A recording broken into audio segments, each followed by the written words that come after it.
하나님의 말씀 보도록 하겠습니다. 하나님의 말씀 로마서 12장 15절 말씀입니다.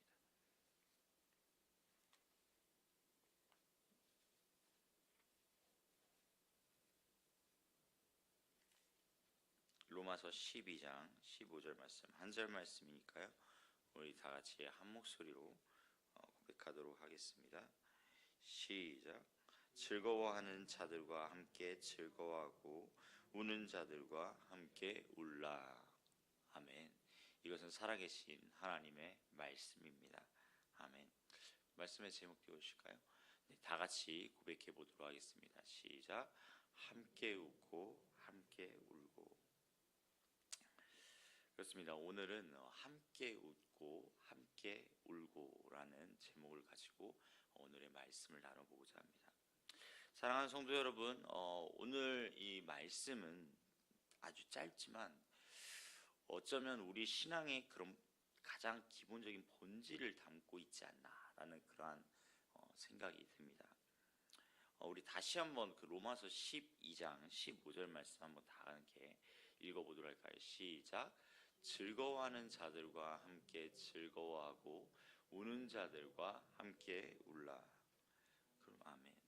어떻게 보면 너무나 당연한 말씀이죠. 그런데 우리는요, 이 너무나 당연한 말씀이 우리의 삶 가운데서 온전히 이루어지고 있습니까? 사실 그게 쉽지가 않아요. 오히려 누군가의 기쁨에 질투할 때가 있고요, 누군가의 아픔에 무관심할 때가 있다라는 것이죠. 이 시대에 되게 이상한 그 교육이 하나가 생겼습니다. 혹시 무엇인지 알고 계십니까? 예전에는 이 교육을 딱히 받지 않았어요. 그런데 요즘 이 세대는 이 교육을 무조건 받아야 된답니다. 그게 무엇인지 혹시 알고 계십니까? 바로 인성교육입니다. 한번 생각해 보십시오. 인성교육, 혹시 우리 성도님도 혹시 인성교육 받으셨습니까? 이건 인성교육이다 이렇게 해가지고 교과 과목에 혹은 뭐 그렇게 뭐 특별하게 받으신 적 있으십니까? 아니요, 없습니다. 우리 때는요, 그때 당시만 하더라도 인성교육이라는 것이 딱히 없었습니다. 왜요? 어른들께서, 우더른께서 직접 예절을 가르쳐 주셨거든요. 그 밥상머리 예절이라고 하죠.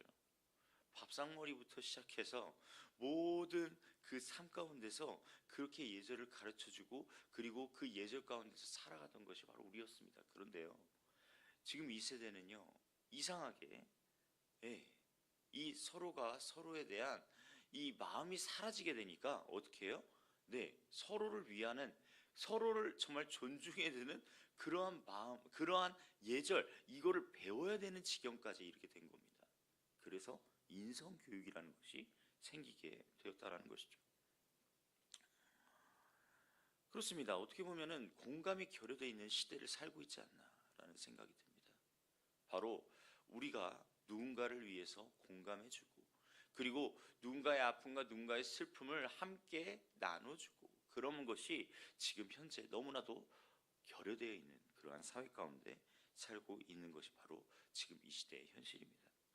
하지만 성경은 이미 오래전부터 우리에게 말씀해주고 있다라는 것이죠. 바로 공감하라, 그리고 함께하라, 그리고 동행하라. 이것을 계속해서 성경 말씀에서는 말해주고 있다는 것입니다. 오늘 본문 말씀이 단순히 좋은 성품을 가지라는 말씀이 아니에요. 그리스도인으로서 살아가는 핵심 태도라는 것이죠. 우리가 정말로 예수님을 믿는 사람들이라면, 우리가 정말 예수님의 그 은혜 가운데 살아가는 사람들이라면 어떻게 해야 됩니까? 네, 오늘 말씀처럼 즐거워하는 자들과 함께 즐거워하고 우는 자들과 함께 우는 그러한 모습이 있어야 될 줄로 믿습니다. 오늘 이 말씀을 통하여서 우리가 어떻게 주님의 마음을 품고 살아갈 수 있는지 한번 세 가지를 들어서 이야기를 좀 해보도록 하겠습니다. 먼저 첫 번째요, 우리 다 같이 고백해 보도록 하겠습니다. 시작. 내 일처럼 여기라. 그렇습니다. 내 일처럼 여기는 것입니다. 본문에서는요, 즐거워하는 자들과 함께 즐거워하라 라고 이야기하고 있습니다. 여기서 중요한 것은요, 함께라는 것이죠. 함께. 나와 전혀 상관없어 보여도요, 그 사람의 기쁨을요 마치 내 일처럼 여기라는 말씀이에요. 혹시 그 예수님께서 말씀하신 비유 중에 선한 사마리아인의 말씀 혹시 알고 계십니까? 선한 사마리아인의 비유. 예수님께서는요, 선한 사마리아인의 비유를 통하여서 이웃사랑을 가르쳐 주셨다는 것이죠. 그런데 그때부터 지금까지 이 세상에서요, 이 선한 사마리아인의 이 모습을 통하여서 많은 사람들이 엄청나게 많은 귀감을 얻었는데, 근데 어느 순간부터 법 중에 선한 사마리아인의 법이라는 것이 생겼다라는 사실 알고 계십니까? 혹시 들어보신 적 있으십니까? 선한 사마리아인의 법. 무엇이냐면, 이는 공경에 빠진 사람을 도와주다가 그 도와준 사람이 도와줬는데 이 도움을 받은 사람이 잘못된 거예요. 죽었어. 혹은 뭔가 큰일이 났어. 그러면은 이 도와준 사람한테 그 책임을 물지 않는다는 것이 바로 이 선한 사마리아인의 법이라는 것이죠. 왜 이러한 법이 생기게 되었을까요? 왜냐하면 사람들이 남을 돕는 것보다 이 남을 도와줬지만 그 도와준 것에 대해서 감사하고 고마워하는 그러한 보상이 받아지기보다는 오히려 무언가 일이 터졌을 때, 무언가 문제가 생겼을 때 그 사람을 질책하고 그 사람이 정말로 큰 일을 당하게 되는 그런 일들이 비일비재했었기 때문이죠. 세상은 점점 하나님께서 말씀하신, 예수님께서 말씀하신 그 사랑, 그 이웃사랑에 대한 것에서 점점 멀어지게 만드는 그러한 상황에 놓이게 만든다는 것이죠. 하지만 사랑하는 성도님들, 우리는요, 그리스도인들로서 그것을 온전히 지켜야 될 줄 믿습니다. 우리는 그리스도인으로서 이웃을 사랑하고 이웃 가운데서 온전히 정말로 그리스도인의 사랑을 온전히 실천하며 나아가는 그러한 존재가 되어야 될 줄로 믿습니다. 주님께서 말씀하십니다. 남의 기쁨을, 남의 아픔을 내 일처럼 여기라고 이야기하고 계시다는 것이죠. 그럴 때 어떻게 보면 너무나도 어두운 세상이에요. 하지만 그 세상 가운데에서 복음의 빛이 그 어두운 세상을 온전히 비춰줄 줄로 믿습니다. 교회 안에서도 마찬가지입니다. 많은 소식들이 있죠. 뭐 결혼부터 시작해서 얼마 전에 저희 청년 또 한 명이 또 이렇게 결혼을 하였는데, 장로님의 따님이 결혼을 하셨죠. 그뿐만 아니라 뭐 출산, 취업, 합격 소식이 있을 때마다 우리가 함께 축하해 줘야 된다는 거예요. 누군가 병들고 힘들어할 때는 그분에게 찾아가서 정말로 힘내세요, 그렇게 말할 수도 있어야 된다는 것입니다. 마음을 나누어야 합니다. 그것이 바로 내 일처럼 여기는 삶, 내 일처럼 여기는 모습이라는 것이죠. 우리 다 같이 두 번째 한번 보도록 하겠습니다. 두 번째 다 같이 읽어보도록 하겠습니다. 시작. 함께 짊어져라. 그렇습니다. 함께 짊어지라는 것입니다. 이것은 특히 교회 안에 공동체를 생각하며 나눠볼 수 있는 부분인데요. 로마서 12장, 오늘 본문 말씀이 속하여져 있는 이 로마서 12장 말씀은요, 놀랍게도 교회의 공동체성을 강조하는 말씀으로 정말로 가득합니다. 교회 안에서 어떻게 이 공동체를 누릴 수 있는가를 알 수 있는 그것을 알고 싶으시다면, 그러면 로마서 12장을 한번 찬찬히 읽어보세요.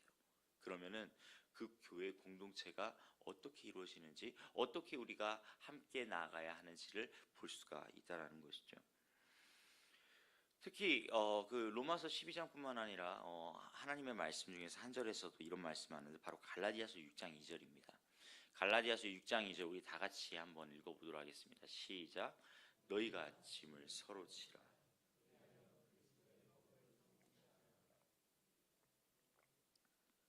아멘. 그렇습니다. 너희가 짐을 서로 지라. 그리하면 그리스도의 법을 성취하라 라고 그렇게 기록되어 있습니다.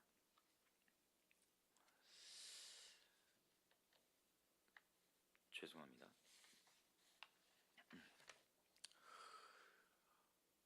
짐을 서로 지라고 말씀하고 있는 것입니다. 그리스도 안에서 정말로 우리가 짊어지고 있는 짐뿐만 아니라 누군가가 지고 있는 그 어렵고 힘든 그 짐조차도 우리가 함께 짊어지라는 것입니다. 이렇게 말하면은 그러면은 내가 짐을 2배로 3배로 그렇게 져야 되는 거 아닙니까? 라고 그렇게 할 수 있는데 아닙니다. 중요한 것은요, 내가 그 짐을 지는 것을 보았을 때 다른 이들도 바로 그 짐을 지어준다라는 것이죠. 그 짐을 서로 지어주는 것.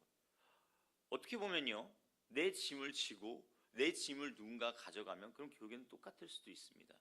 그런데요, 그것은 엄연히 너무나도 다릅니다. 왜요?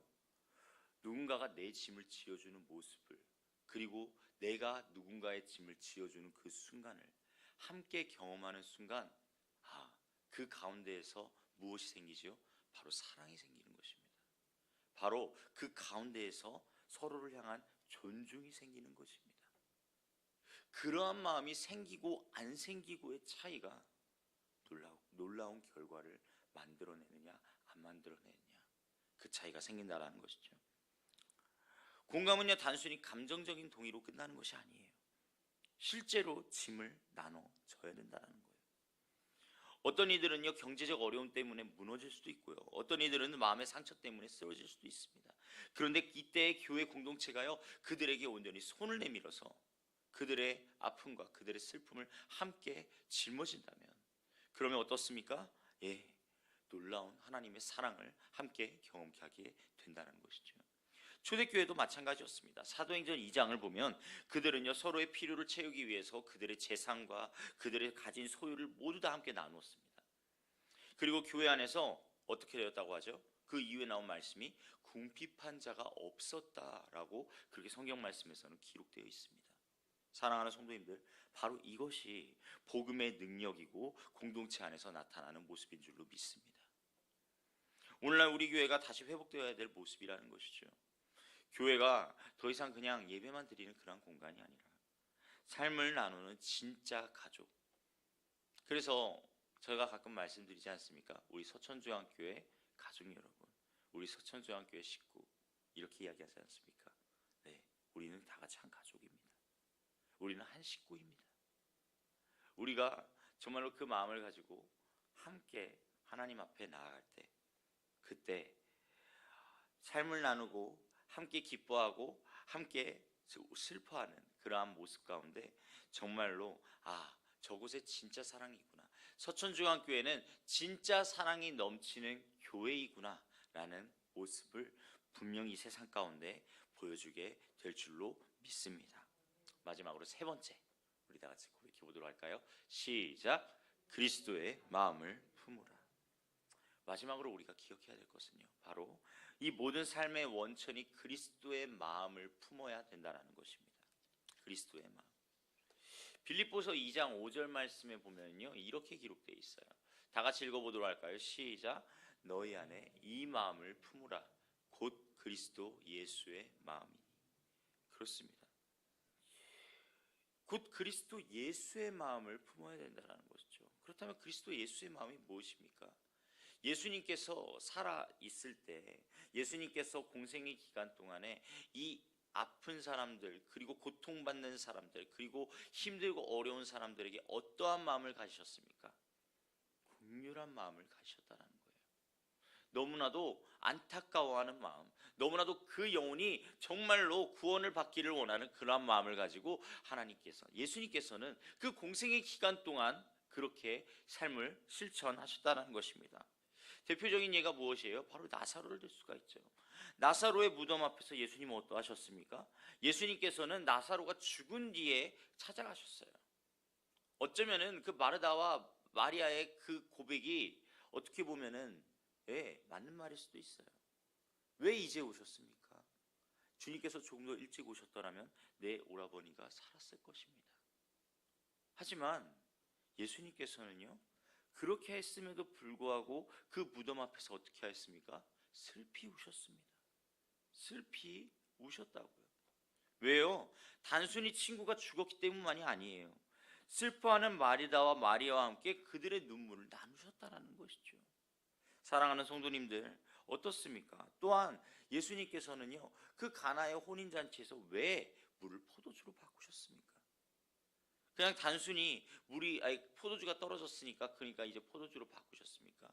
아니요. 예수님께서는요, 사실 그 자리에서 맘만 먹으면은 바꾸실 이유가 전혀 없으셨죠.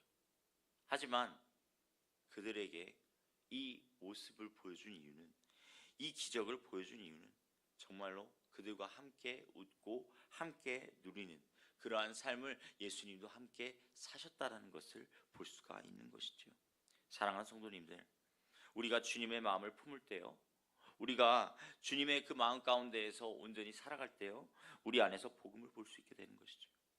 교회가 그냥 단순히 그냥 이곳에 세워져서 그러한 교회로 그냥 예배 드리는 곳이구나, 하나님의 말씀을 듣는 곳이구나, 그것으로 끝나는 것이 아니라 무엇이에요? 예수님의 마음을 품는 사람들이 모여 있는 곳. 그리하여서 그 마음을 정말 이 세상 가운데서 온전히 펼치고 그 세상을 온전히 변화시키는 그러한 공동체가 될 수 있기를 주님의 이름으로 간절히 축복합니다. 마치도록 하겠습니다. 사랑하는 성도님들, 이 말씀대로 온전히 살아갈 수 있기를 간절히 바랍니다. 즐거워하는 자들과 함께 즐거워하고 우는 자들과 함께 울 수 있기를 간절히 소망합니다. 그리하여서 세상이요, 우리를 통해서 바로 그 예수님의 사랑을 보게 될 줄로 믿습니다. 그리고 하나님께서 기뻐하시는 교회, 이웃에게 온전히 희망을 주리는 그러한 교회로 온전히 세워지는 그러한 서천중앙교회가 될 수 있기를 주님의 이름으로 간절히 축복합니다. 아멘. 기도하도록 하겠습니다.